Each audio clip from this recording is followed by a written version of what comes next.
Assalamualaikum kawan inspirasi. Semoga kita selalu diberikan kesehatan, keselamatan, dan keberkahan di setiap harinya, oleh Allah Subhanahu wa Ta'ala. Di siang hari yang panas, diutuslah Abu Nawas untuk menemui seorang musafir yang sedang melintasi negeri Baghdad. Kondisinya sedikit lemah, dikarenakan perbekalan yang telah habis, dan kini sedang dibawa oleh penjaga kota Baghdad ke aula kerajaan. Abu Nawas ditugaskan untuk mencari tahu maksud dan tujuan musafir itu, karena ditakutkan ada penyusup dari negeri yang tidak menyukai negeri Baghdad. Berangkatlah Abu Nawas ke aula untuk menemui musafir tersebut. Abu Nawas dengan gaya eksentriknya, mulai menggali informasi dari musafir tersebut. Abu Nawas membuat suasana interogasi menjadi hangat dan nyaman, karena pembawaan Abu Nawas yang santai, membuat seolah-olah interogasi itu seperti obrolan biasa. Musafir itu memberitahu Abu Nawas, bahwa dia berasal dari negeri terjauh, yang bernama Negeri Ajaib. Musafir tersebut bercerita, bahwa dia telah melakukan perjalanan jauh ke pedalaman negeri itu, untuk mencari harta karun yang legendaris. Namun sayangnya, dia tersesat di hutan, dan kehabisan bekal. Kini, ia hampir kehilangan harapan untuk menemukan harta karun tersebut. Abu Nawas merasa sangat iba terhadap sorot mata, dan suara serak sang musafir. Dia segera bertanya kepada musafir itu, apa yang membuat harta karun itu sangat istimewa, sehingga membuatnya melakukan perjalanan jauh hingga ke negeri ini. Sang musafir memberitahu Abu Nawas, bahwa harta karun tersebut terdiri dari sejumlah besar permata, dan batu permata yang memiliki kekuatan ajaib. Menurut legenda, barang-barang perhiasan itu memiliki kekuatan untuk memenuhi keinginan siapapun yang menemukannya. Dan ia ditugaskan oleh Raja Negeri Ajaib untuk menemukan harta karun tersebut, karena Negeri Ajaib sedang mendapatkan kutukan yang membuatnya seperti wabah penyakit gatal. Hanya harta karun itulah yang dapat menyembuhkan kutukan itu. Menurut sang musafir, hanya sedikit orang yang mengetahui tentang harta karun itu. Abu Nawas begitu terpikat dengan kisahnya. Ia merasa, bahwa dia harus membantu musafir itu menemukan harta karun tersebut. Musafir tersebut mengatakan, bahwa menemukan harta karun itu tidak mudah. Banyak orang telah mencoba untuk menemukannya dalam beberapa tahun terakhir. Ia merasa tidak memiliki cukup keahlian dan pengalaman untuk melewati rintangan yang akan dihadapinya. Namun Abu Nawas memberikan jaminan bahwa ia akan membantunya dalam pencariannya. Keduanya sepakat untuk pergi mencari harta karun tersebut. Musafir itu memberikan kertas petunjuk di mana harta karun itu tersembunyi. Di dalam kertas petunjuk tersebut terdapat banyak teka-teki sulit yang harus dipecahkan untuk mencapai harta karun tersebut. Di petunjuk tersebut mengungkapkan, perjalanan mereka akan menemui banyak rintangan yang harus dihadapi, dari sungai yang sulit dilewati, hutan yang rapuh, hingga monster ganas penjaga gua, yang terdapat harta karun di dalamnya. Abu Nawas merasa, ia akan mempergunakan kecerdasannya, untuk menyelesaikan sebagian besar masalah yang mereka hadapi. Jika ia tak dapat menemukan cara untuk menyelesaikan masalah itu, ia akan menggunakan kecerdikannya untuk mendapatkan bantuan dari orang-orang di sekitarnya. Abu Nawas mempersilahkan musafir tersebut untuk beristirahat dan memulihkan tubuhnya. Sementara musafir itu beristirahat, Abu Nawas kembali ke istana untuk memberitahu raja tentang informasi yang ia dapat dan meminta izin untuk membantu musafir itu hingga mendapatkan yang ia cari. Raja mengetahui negeri ajaib yang tidak lain sahabat dari negeri Baghdad. Ia merasa iba dengan masalah yang dihadapi negeri ajaib. Lalu raja pun mengizinkan Abu Nawas menemani musafir tersebut hingga menemukan yang ia cari. Tak lupa pula, ia memerintahkan Abu Nawas untuk mempersiapkan perbekalan dan kendaraan yang dapat mempermudah perjalanan.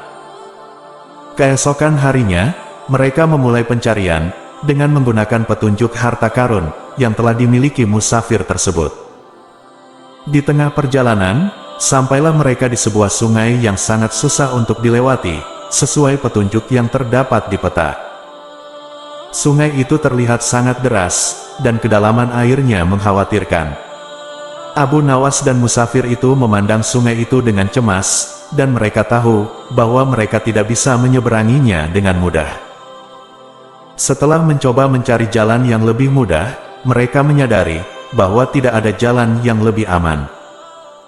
Abu Nawas mulai merenung dan mengamati sekitar sungai. Tiba-tiba, ia mendapat ide brilian. Ia memanggil seekor kambing liar yang sedang berkeliaran di dekat sana. Kemudian, ia merangkak ke punggung kambing dan perlahan-lahan menyeberangi sungai. Musafir itu kemudian mengikuti jejak Abu Nawas dan memakai ide yang sama. Namun saat mereka hampir berhasil menyeberangi sungai, mereka tiba-tiba jatuh ke air. Abu Nawas pun tertawa dan mengaku bahwa ia sudah mengetahui hal itu sejak awal. Ia hanya ingin memberikan pelajaran kepada musafir itu, bahwa dalam hidup, kita harus memiliki rencana yang baik, dan jangan mudah menyerah. Musafir itu merasa sedikit terhina, tapi akhirnya ia memahami pesan yang ingin disampaikan oleh Abu Nawas. Mereka beristirahat sejenak, untuk menikmati sedikit bekal yang ia bawa. Di sela-sela istirahat, Abu Nawas menyisipkan cerita lucu, yang membuat tenaga mereka dengan cepat terisi kembali. Abu Nawas merasa, istirahatnya sudah cukup. Ia ingin segera mencapai harta karun tersebut, untuk menyelamatkan negeri ajaib dari kutukan. Mereka lalu berjalan bersama-sama dengan semangat baru, dan melanjutkan perjalanan, sesuai petunjuk di peta. Perjalanan diisi dengan penuh canda tawa dan cerita lucu. Hingga ia menyadari, bahwa mereka sudah terjebak di dalam hutan rapuh yang sangat berbahaya. Setelah berdiskusi bersama sang musafir, Abu Nawas menemukan ide, bahwa mereka perlu mencari petunjuk arah, untuk bisa keluar dari hutan. Akan tetapi, petunjuk arah tersebut sudah tertutupi oleh tanaman liar yang tumbuh di sekitar hutan. Abu Nawas dan musafir merasa kesulitan, karena mereka tidak tahu harus mengarah kemana. Abu Nawas mempelajari tanda-tanda, dan tanaman di sekitar hutan, mencoba mencari tahu, di mana jalur keluar dari hutan tersebut.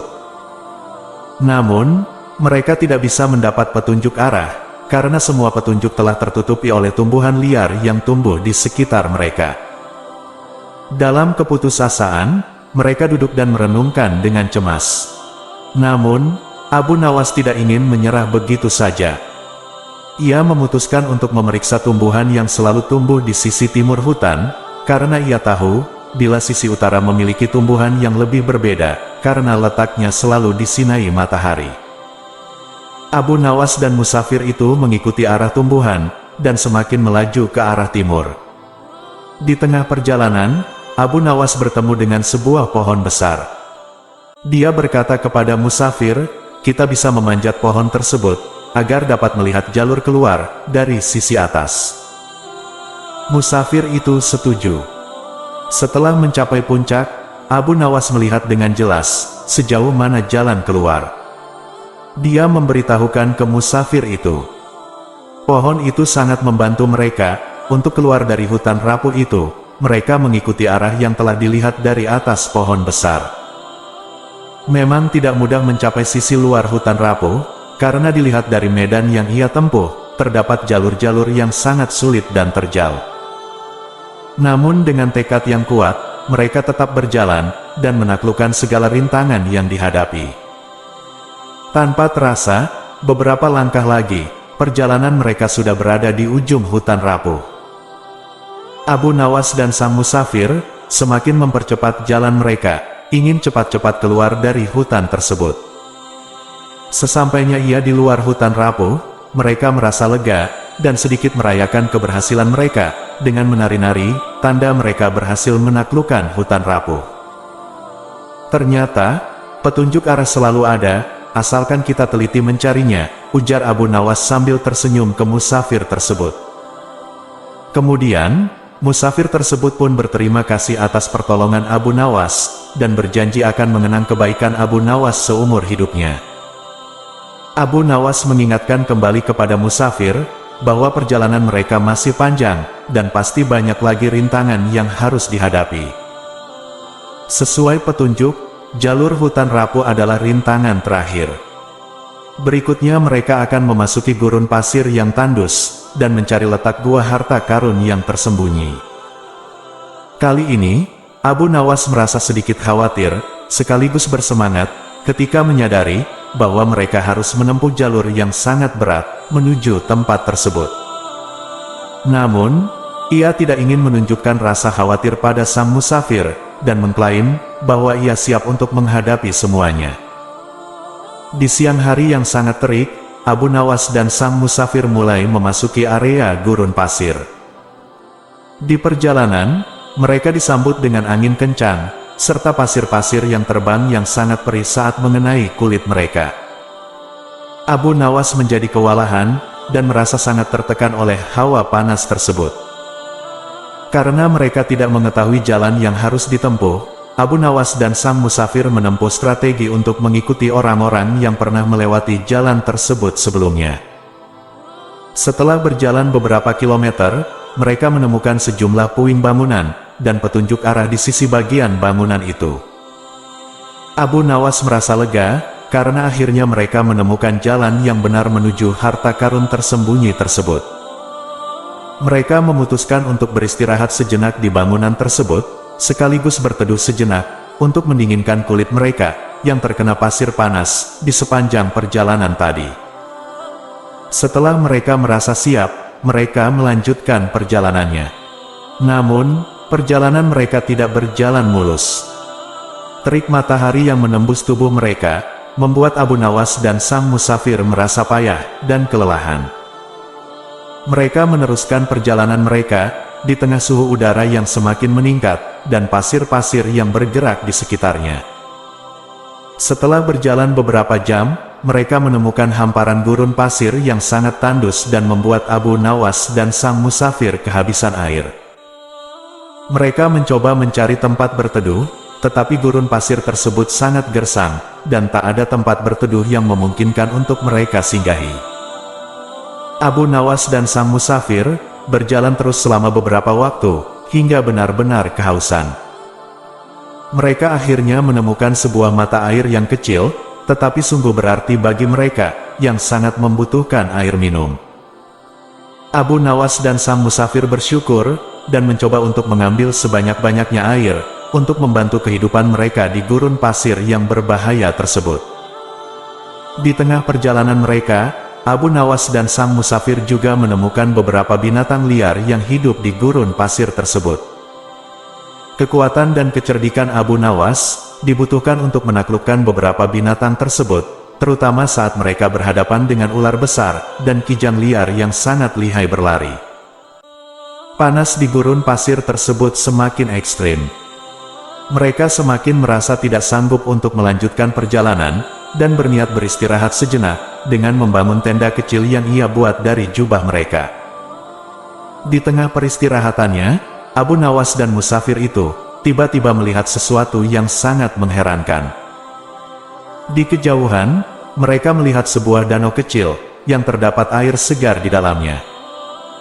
Keduanya tidak menyadari bahwa hal itu adalah fata morgana, atau ilusi optik yang terjadi di gurun pasir. Fata morgana dapat terbentuk ketika cahaya melewati lapisan udara berbeda, yang berbeda-beda suhunya. Ini menyebabkan cahaya melengkung, menciptakan bayangan, atau gambar yang terlihat nyata namun sebenarnya tidak ada. Oleh karena itu, fata morgana dapat menipu orang, dan membuat orang mengira akan menemukan oase, atau benda lain, padahal sebenarnya tidak. Abu Nawas dan musafir itu terheran-heran, dan tertarik dengan fata morgana tersebut. Mereka mencoba mendekat, namun danau tersebut tidak pernah terlihat lebih jelas, dan tampak semakin jauh. Mereka membicarakan dan berdiskusi tentang fenomena alam tersebut, dan bagaimana hal itu dapat mempengaruhi perjalanan mereka. Abu Nawas mengatakan hal yang bijaksana kepada sang musafir, bahwa fata morgana mengajarkan kita untuk tidak terlalu cepat berharap, namun berpikir realistis, dan mengakui ketidakpastian dalam hidup kita. Fata morgana juga melambangkan kebingungan dalam hidup, ketika kita tidak memiliki arah, atau bimbingan pasti. Perjalanan mereka kemudian dilanjutkan, dan mereka tetap semangat, meskipun tidak menemukan oase, atau lainnya dalam jangka waktu yang lama. Abu Nawas menyimpulkan, bahwa perjalanan itu akan lebih mudah, jika mereka memahami kondisi alam. Mereka mencoba memperhatikan hal-hal yang lebih realistis, seperti matahari dan arah angin. Di tengah perjalanan yang melelahkan, dan tubuh yang mulai semakin kehabisan tenaga, mereka berhasil menemukan sebuah oasis tersembunyi, yang penuh dengan keindahan alam. Di tengah oasis itu, mereka menemukan sebuah mata air yang jernih, yang mengalir ke sebuah kolam kecil, sepertinya pernah ada kehidupan di oasis ini. Mereka mulai meminum, langsung dari mata air tersebut. Di tempat itu pula, Abu Nawas meluangkan sedikit waktu untuk merendamkan tubuhnya, hanya untuk sekedar memberikan kesejukan di tubuh Abu Nawas, yang telah beberapa lama tersengat panasnya gurun pasir. Sementara sang musafir hanya membasuh muka, kemudian mencari tempat yang rindang untuk merebahkan tubuhnya yang lelah. Sedang asik mereka berendam, kaki Abu Nawas tidak sengaja menginjak sebuah peti kecil di dasar kolam tersebut. Abu Nawas mencoba mengambil peti tersebut, namun sial, peti tersebut terikat dengan sebuah rantai besi kecil. Abu Nawas tidak kehabisan ide, ia mencoba mengikat peti tersebut dengan sorban. Setelah yakin sorban sudah terikat kuat dengan peti, lalu Abu Nawas dengan sekuat tenaga menariknya dari atas kolam. Dengan sekali hentakan, peti itu sudah berhasil terlepas dari ikatan rantai tersebut, hingga Abu Nawas terjatuh. Seketika pula, sang musafir terkejut, mendengar Abu Nawas terjatuh, dan langsung menghampiri Abu Nawas. "Kau tidak apa-apa?" tanya musafir yang langsung menghampiri Abu Nawas. "Aku menemukan peti kecil di dasar kolam, sepertinya inilah harta karun yang sedang kita cari," jawab Abu Nawas. Kemudian Abu Nawas segera membuka peti tersebut, tidak begitu sulit untuk membukanya, karena peti tersebut sudah cukup rapuh, terendam di air untuk jangka waktu yang lama. Di dalam peti tersebut, tidak terdapat harta berharga maupun petunjuk untuk menyembuhkan kutukan di negeri ajaib. Di dalam peti hanya terdapat satu lempengan emas kecil. Abu Nawas mengira itu hanya lempengan emas biasa, mungkin orang terdahulu menyimpannya untuk tabungan. Namun, setelah diperhatikan di sisi satunya, terdapat garis dan beberapa simbol yang membingungkan. Sejenak Abu Nawas berpikir keras, ia coba melihat lebih detail gambar tersebut. Dengan sedikit senyum di wajahnya, Abu Nawas merasa telah tahu maksud dari gambar tersebut. Musafir yang heran dengan senyum Abu Nawas, segera bertanya, "Apa yang kamu ketahui tentang gambar dan simbol yang ada di lempengan emas itu, Abu Nawas?" Sambil masih memperhatikan lempengan emas tersebut, Abu Nawas menjawab, "Ini adalah petunjuk harta karun yang selama ini kita cari." Mendengar hal tersebut, sang musafir merasa bahagia, bahwa perjalanannya tidak sia-sia. Abu Nawas mulai memahami tiap simbol yang ada. Terdapat simbol kotak dan garis putus-putus yang mengarah ke simbol buah kurma. Abu Nawas berpikir, mungkin yang dimaksud, dari kolam tersebut mereka harus berjalan ke pohon kurma. Tidak susah menemukan pohon kurma, karena hanya ada satu pohon kurma yang besar, tempat sang musafir berbaring tadi.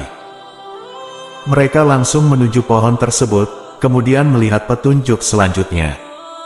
Di petunjuk selanjutnya, dari simbol kurma, terdapat simbol telapak kaki sebaris berjumlah 5 yang mengarah ke simbol matahari. Abu Nawas menduga, mereka harus berjalan 5 langkah ke arah matahari terbit. Mereka pun langsung menghitung langkah ke arah timur. Petunjuk di lempengan emas itu, berhenti di simbol matahari. Mereka berharap inilah tempat harta karun tersebut dipendam. Mereka segera menandai tempat tersebut dengan batu, kemudian mereka mencari ranting atau kayu, untuk mempermudah mereka menggali. Dengan kayu kecil yang mereka dapat, mereka memulai penggaliannya. Mereka diuntungkan dengan tanah yang lembab, sehingga mempermudah penggalian mereka. Mereka sudah menggali sedalam 1 jengkal, tetapi belum menemukan tanda-tanda keberadaan harta karun yang tersembunyi. Mereka tidak putus asa, sebelum galian mereka lebih dalam, Abu Nawas melebarkan lubang galiannya. Ternyata benar, galian mereka sedikit terlalu jauh, mengingat langkah Abu Nawas yang cukup jauh, membuat titik perkiraan harta karun tersebut lebih jauh sedikit dari titik sesungguhnya. Mereka mencoba melebarkan kembali galiannya ke arah harta karun yang sedikit demi sedikit mulai kelihatan tutup dari sebuah peti yang cukup besar. Mereka terus menggali, hingga peti tersebut dapat terlihat seluruh bagiannya. Sang musafir yang tak sabaran, langsung ingin mencoba membuka peti tersebut. Namun sayangnya, peti tersebut terkunci dengan gembok. Abu Nawas yang tidak kehabisan ide, langsung mencari batu besar, untuk merusak kunci tersebut. Abu Nawas menemukan batu yang menurutnya cukup besar untuk menghancurkan gembok tersebut, langsung mencoba memukulkannya ke gembok, dengan harapan gembok tersebut bisa hancur, dan peti bisa terbuka. Dengan beberapa pukulan ke arah gembok, kaitan pada gembok tersebut mulai terlihat rusak. Abu Nawas yakin, dengan beberapa hentakan lagi, gembok tersebut bisa terlepas. Benar saja, tak butuh waktu lama, gembok itu sudah bisa terlepas dari peti. Sang musafir yang semakin tidak sabar, langsung membuka peti tersebut. Di dalam peti, mereka mendapatkan beberapa perhiasan emas dan batu mulia. Merasa sang musafir tidak menemukan apa yang ia cari, seketika ia tidak tertarik dengan perhiasan tersebut. Karena yang terpenting baginya adalah, dapat menghilangkan kutukan di negeri ajaib. Abu Nawas yang masih takjub dengan perhiasan di dalam peti, menemukan 2 lembar kertas usang yang dilipat, ternyata itu adalah surat. Abu Nawas yang terheran menemukan kertas tersebut, langsung membukanya. Di dalam surat tersebut, menceritakan tentang kutukan yang dialami oleh masyarakat terdahulu penduduk asli oasis ini. Di lembar berikutnya, terdapat lanjutan dari ceritanya, yang kemudian mereka tahu, pembuat kutukan itu adalah negeri sihir, yang berada di atas bukit tertinggi, di dekat negeri hantu. Di akhir surat terdapat seperti ramuan penyembuh dari kutukan tersebut. Abu Nawas langsung memberitahu sang musafir, karena inilah yang ia cari. Dengan sangat gembira, sang musafir langsung memeluk Abu Nawas, dan berterima kasih. Mereka berhasil menemukan harta karun, yang selama ini mereka cari.